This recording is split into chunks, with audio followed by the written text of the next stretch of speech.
Par l'intermédiaire d'une fonction de calcul Google Sheets, vous pouvez calculer le nombre de caractères qu'il y a dans une chaîne de caractères. Vous pourrez également trouver la position d'un caractère dans cette chaîne, ce qui peut être très pratique si vous avez besoin d'extraire à gauche de ce caractère ou à droite, par exemple, de celui-ci.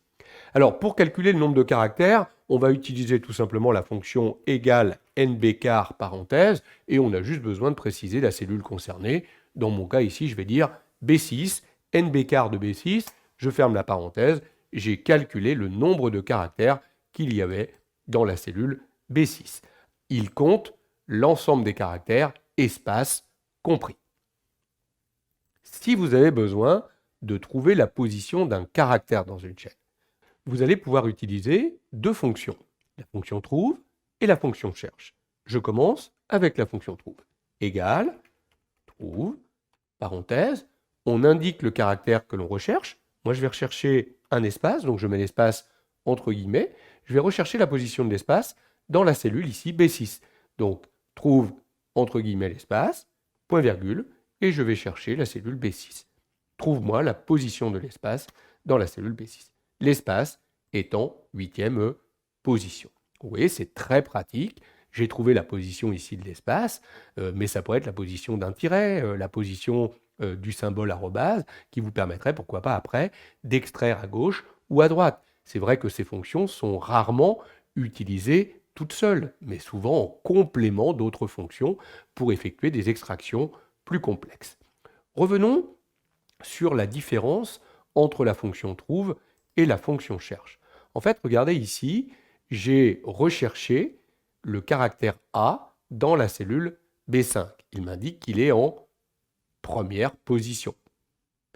Notez que la fonction trouve est sensible à la casse. Regardez, si je mets un A minuscule, il va me renvoyer une erreur parce qu'il n'a pas trouvé la position du caractère.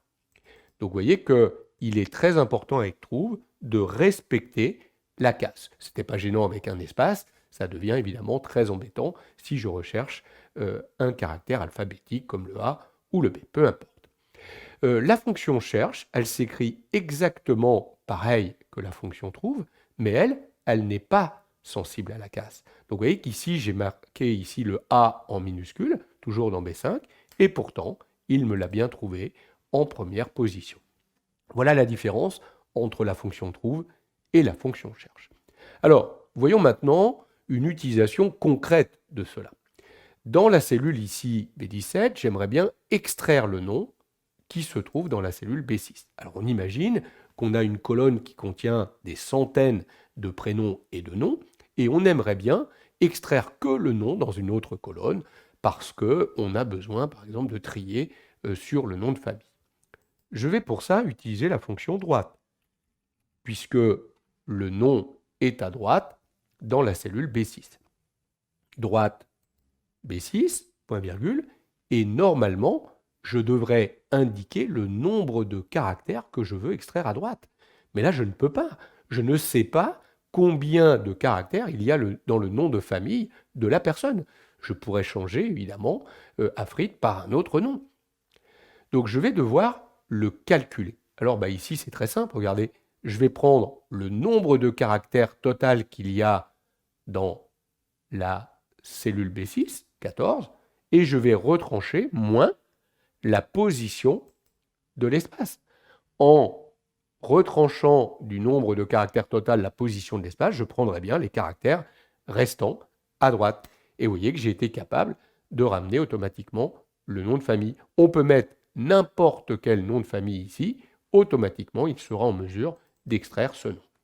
Alors, si je n'avais pas, au préalable, calculé le nombre de caractères et la position ici de l'espace, j'aurais pu le faire directement en imbriquant toutes ces fonctions l'une dans l'autre. Regardez, droite de B6, point virgule, et là, pour calculer le nombre de caractères que je prends à droite, je vais prendre nbcar, parenthèse, de B6, donc la totalité des caractères de B6, moins un trouve la position de l'espace dans la cellule B6. Je ferme la parenthèse du trouve et je ferme la parenthèse du droite. voyez que ça revient au même, sauf que là, je suis passé par un intermédiaire. J'ai calculé d'abord dans une cellule le nombre de caractères, dans une autre la position de l'espace, puis après, j'ai extrait. Tandis que là, je l'ai fait sans avoir besoin de faire ces calculs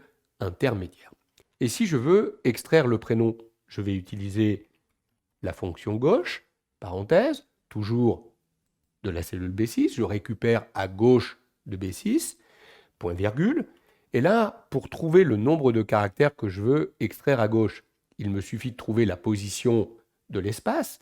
Si je sais que l'espace est en 8e position, je vais prendre les 7 caractères. S'il est en 10e position, je vais prendre 9 caractères. Autrement dit, je vais prendre la position de l'espace moins 1 caractère.